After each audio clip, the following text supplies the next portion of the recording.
When people think about authority, they often imagine strong opinions, fast responses, and certainty. But in real English conversations, especially among educated speakers, authority often sounds quieter than that.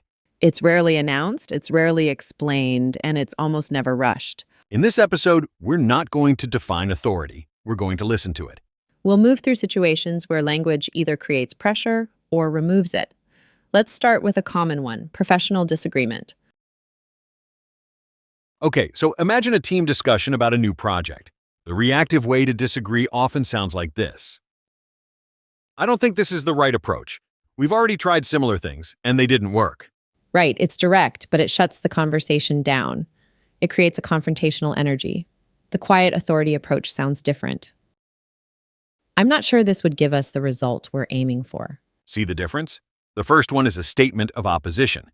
The second is an observation about the outcome. It's less personal. Exactly. It opens a discussion rather than starting a fight. Let's hear another variation. The reactive version might try to use data as a weapon.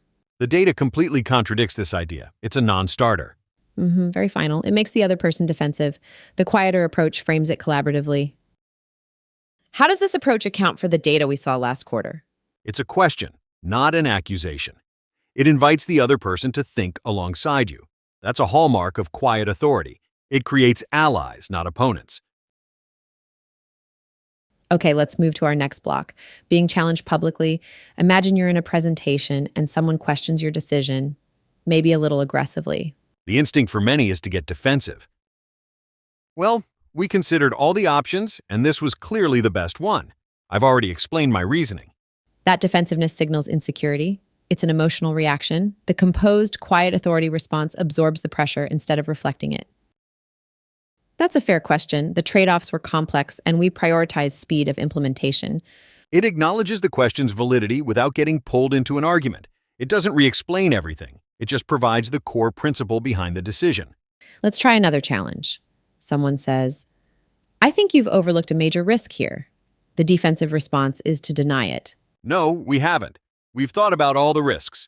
The composed response shows you're open and in control. I appreciate you raising that. Tell me more about what you see. You're not surrendering, you're gathering information. True authority isn't afraid of being challenged. It uses challenges to strengthen its position. This leads into our third area, setting limits without explanations. This is where many people struggle. They feel the need to justify their boundaries. So a colleague asks if you can help with something last minute. The over-explaining response sounds like this. Oh, I'd love to, but I'm really swamped today with the Peterson report. And then I have that 3 o'clock meeting that I have to prepare for. So I just don't think I can. All those reasons invite negotiation. The colleague might say, oh, the report isn't due till tomorrow and my thing will only take 10 minutes. You've opened the door. Right? The quiet authority response is polite, clear, and final. I won't be able to get to that today. That's it. No apology, no long story. Your time is presented as something you manage, not something that's up for debate. Let's try it again. Someone asks you to join a new committee. The people-pleasing response is weak. I'm not sure I have the bandwidth. Let me check my calendar and get back to you. Which just delays the problem. The authoritative response is respectful of your own commitments. Thank you for thinking of me, but my focus is on other priorities right now. Fewer words, more authority. It's a recurring theme. And that brings us to responding to criticism, especially when it feels unfair. This is where emotional reactions can really undermine your authority. Absolutely. So your boss gives you feedback that you feel misses the point. The emotional low authority response is to argue. I disagree with that. The reason it turned out that way was because of the deadline change, which wasn't my fault. Blame and excuses. The grounded, high authority response takes a moment, then separates the feedback from your emotional reaction to it. Okay, that's useful to know. I'll take that on board for next time. Notice you're not agreeing with the criticism. You're just acknowledging that you heard it. This de-escalates the situation instantly. You maintain your composure and therefore your authority. Let's take it a step further. The feedback is delivered poorly, maybe in a rude tone. The reactive response would be to mirror that tone. Well, there's no need to be so aggressive about it. And now you're in a fight about feelings. The quiet authority approach ignores the tone and responds only to the content. Thank you for the feedback. That simple phrase can be incredibly powerful. It refuses to engage with the negativity. It shows you operate on a different level, Let's talk about something that feels like the opposite of authority to many people: admitting you were wrong. which is a perfect transition to leading without commanding. Authority isn't about telling people what to do, it's about guiding the flow of energy in a room. Right. So a meeting is getting sidetracked. The command and control approach is abrupt. Okay, everyone, that's enough. We need to get back to the agenda. It works, but it feels like a parent scolding children. The quiet authority approach is a gentle redirection. I'm conscious of time, and I want to make sure we address David's point. Shall we return to the main topic? It's framed as a service to the group and its goals, not as an exercise of your own power. You lead by showing consideration for everyone's time and objectives. Sometimes the most powerful tool of quiet authority is nothing: silence. Yes, most people are uncomfortable with silence, so they rush to fill it, often with weak words. Let's say someone asks you a really tough question in a negotiation. The reactive person answers immediately, afraid of looking like they don't know. The person with quiet authority simply pauses. That pause does two things. First, it gives you time to think. Second, it communicates that the question is serious and you are giving it serious consideration. It conveys respect and control. And sometimes, that pause makes the other person uncomfortable, and they start talking again, often revealing more than they intended. Silence can be a tool for gathering intelligence. Now, let's bring this into daily life. Social authority isn't about being the boss. It's about being comfortable in your own skin. For instance, making plans. The hesitant way is, I don't know, what do you guys want to do? I'm good with whatever. It offloads responsibility. The quiet authority approach is to offer a simple, clear proposal. How about we try that new Italian place at 7? It provides a starting point without being pushy.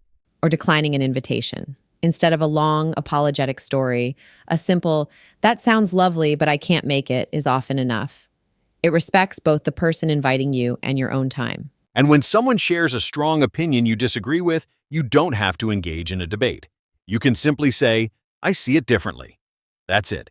It's a statement of personal standing, not a declaration of war. A huge part of this is precision in language, avoiding the trap of over-explanation. Many people, especially when nervous, use too many words. Right. They say something like, "So, what I'm trying to say is that, the situation is actually a lot more, well, sort of nuanced because there are all these different moving parts that we have to consider." It's exhausting to listen to. The quiet authority version is concise.